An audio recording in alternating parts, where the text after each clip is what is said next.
তোমাকে ডাইরেক্ট গালে ফেলে দেবো, ঠিক আছে? একটু হালকা জল খেয়ে নিতে হবে, মানে গুলে না, ঠিক আছে?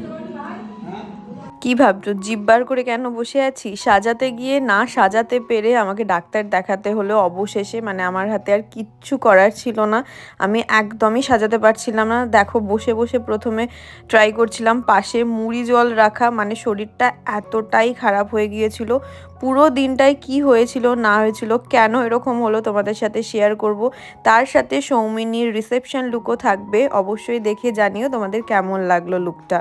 প্রথমে প্রচণ্ড শরীর খারাপ নিয়েই সেদিনকে বাইরে বেরিয়েছিলাম। মানে এই রকম শরীর খারাপ জ্ঞান তো আমার কোনোদিনও হয়েছে বলে আমার মনে নেই। মানে এতটাই শরীর খারাপ হয়ে গিয়েছিল, কিন্তু অবশ্যই কাজ তো করতেই হবে, তাই বেরিয়ে পড়েছিলাম সবাই মিলে। ম্যামের শরীর খারাপ আজকে, ওআরএস খেতে খেতে যাচ্ছে।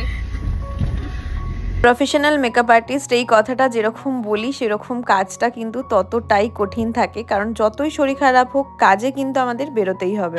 হালকা ফ্রিজে রাখতে বলবে, ম্যামের শরীর খারাপ।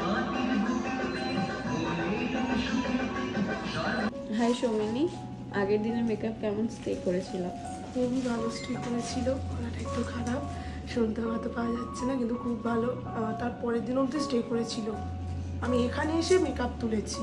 রিভিউ কেমন পেয়েছো? খুব সুন্দর, সবাই তো বলেছে তো পুরো লক্ষ্মী ঠাকুরের মতো লাগছে, খুব সুন্দর। আজকে কেমন লুক চাইছো? আমি ওপেন কালসের ওপর চাইছি, মাঝখানে পার্টিশন হবে, বাদ বাকিটা তো সবই ছেড়ে দিয়েছি। মেকআপ আমি কিছুই বলবো না, শুধু আমি চুলটাই বলে দিচ্ছি। ঠিক আছে, চলো দেখা যাক আজকে লুকটা কেমন হয়। সৌমিনীর বিয়ের লুকটা তোমাদের সাথে শেয়ার করেছিলাম, আজ শেয়ার করব রিসেপশনের লুক। অবশ্যই শেষ অবধি দেখে জানিও ওর লুকটা কেমন লাগলো। এখনো অবধি আমি দাঁড়িয়ে আছি আর দাঁড়িয়ে দাঁড়িয়ে ভাবছিলাম আজকের লুকটা বোধহয় আমি আর শেষ করতে পারবো না, কারণ আমার মাথা এত ঘুরছিল। আমি হাতে কাজ করছিলাম শুধুমাত্র সেই দিনটায় মনের জোরে। মানে আমি জানি আমার সাথে কি হচ্ছিল, কিন্তু আমার মুখে আমি কোনো কিছুতে প্রকাশ করতে চাইছিলাম না বা বুঝতে দিতে চাইছিলাম না যে আমার ভেতর এতটা কষ্ট হচ্ছে। ওআরএস এর জল নিয়ে গিয়েছিলাম, ওখানে থাকতে না পেরে সৌমিনী যেহেতু আমার স্টুডেন্ট, আমি ওকে ফ্র্যাঙ্কলি বলেছিলাম যে আমাকে একটুখানি জাস্ট শুকনো মুড়ি দাও, কারণ আমি আর পারছি না, আমার হাত চলছে না, মানে আমি কাঁপছিলাম লিটারালি দাঁড়িয়ে দাঁড়িয়ে। লাস্টে একদমই থাকতে না পেরে, এটা সৌমিনীর রিলেটিভই কেউ হন যিনি ডাক্তার প্রফেশনালি, তো উনি আমাকে এসে দেখে, কারণ আমার অবস্থা এতটাই খারাপ হয়ে গিয়েছিল। আমি ওই ক্লিপগুলোতে আর অবশ্যই নিইনি, আমি সাজাতে প্রায় 20 বার বাথরুমে গিয়ে বসেছিলাম। মানে আমার এত গা গোলাচ্ছিল, মানে কি বলবো, লুজ মোশন তো হয়েছিলই, তার সাথে শরীর এতটা উইক হয়ে গিয়েছিল, আমার দাঁড়ালেই মাথা ঘোরাচ্ছিল, এত বাজে অবস্থা হয়ে গিয়েছিল। সব থেকে বড় কথা, আমার প্রচণ্ড বমি পাচ্ছিল। আর এখানে সৌমিনীর চুলটা কাবের দিয়ার পূজাদি দেখাচ্ছিল, এত বড় হেয়ার পুরোটা কমপ্লিট করা, তার সাথে মেকআপ, আর এটা হচ্ছে ওর ফাইনাল লুক। অবশ্যই ওষুধটা খাওয়ার পর অনেকটা বেটার ফিল করেছিলাম, কিন্তু দাদা আমাকে বলে গিয়েছিলেন যে বসে বসেই কাজটা করাতে, কারণ এতটাই দুর্বল হয়ে গিয়েছিল শরীরটা, আমার দাঁড়ালেই আমার মাথা ঘুরিয়ে যাচ্ছিল। এটা হচ্ছে সৌমিনীর ফাইনাল লুক, কেমন লাগলো লুকটা? অসাধারণ, অসাধারণ। গলা দিয়ে আওয়াজ বেরোচ্ছে না? না, একদমই নয়। আমি তো না দেখেই আগে থেকেই বলে দিয়েছিলাম অসাধারণ লাগবে দেখে, তার মনে হচ্ছে অসাধারণের অসাধারণ, মনের মতো হয়েছে। মনের থেকে মানে মনে যেটা ভাবিনি তা সেটাও হয়ে গেছে। দুদিন আলাদা আলাদা লুক চেয়েছিল, আলাদা আলাদা। ঠিক আছে, একটু চিন্তা দাও।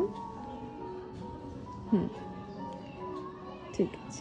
সৌমিনীর শাশুড়ি মা তো আমার একটা সময় অবস্থা দেখে বলেছিল যে তোমার যদি এতটা শরীর খারাপ থাকে তুমি বাড়ি চলে যাও, এত শরীর খারাপ নিয়ে তুমি কাজ করবে কি করে। কিন্তু দেখো এই কাজটা ছিল 8 তারিখ, মানে ডিসেম্বরের 8 তারিখ, আর 15 তারিখ আমার বিয়ে ছিল। আমার মাথায় এটা ঘুরছিল যে আমার যদি এতটা শরীর খারাপ হয়ে যায়, কি যে মাথায় ঘুরছিল আমি বলে বোঝাতে পারবো না।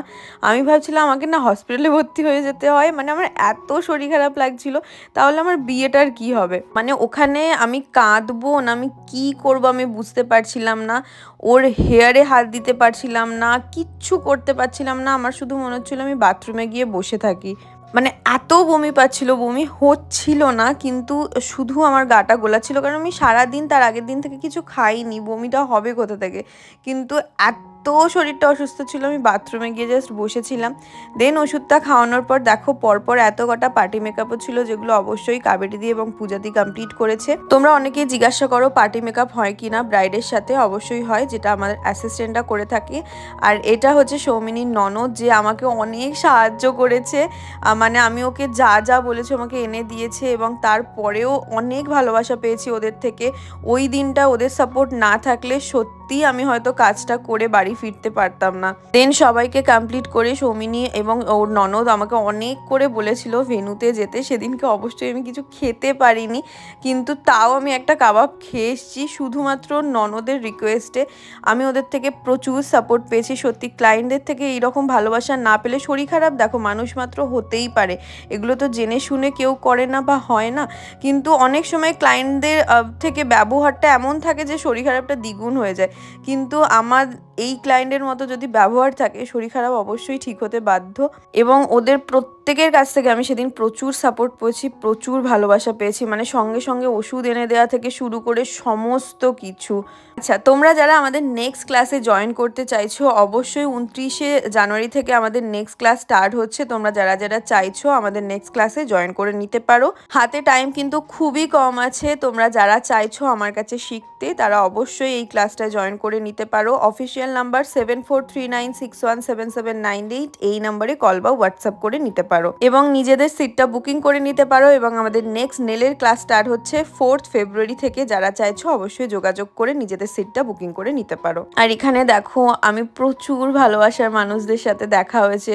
আমার মুখটা দেখে বুঝতে পারছো, আর মুখে আর কিছু ছিল না এক্সপ্রেশন দেওয়ার মতো, তাও হেসে চলেছিলাম। সত্যি সেদিনকে হয়তো সৌমিনীদের মতো ফ্যামিলি না থাকলে আমি কাজটা কমপ্লিট করতে পারতাম না। Thank you so much.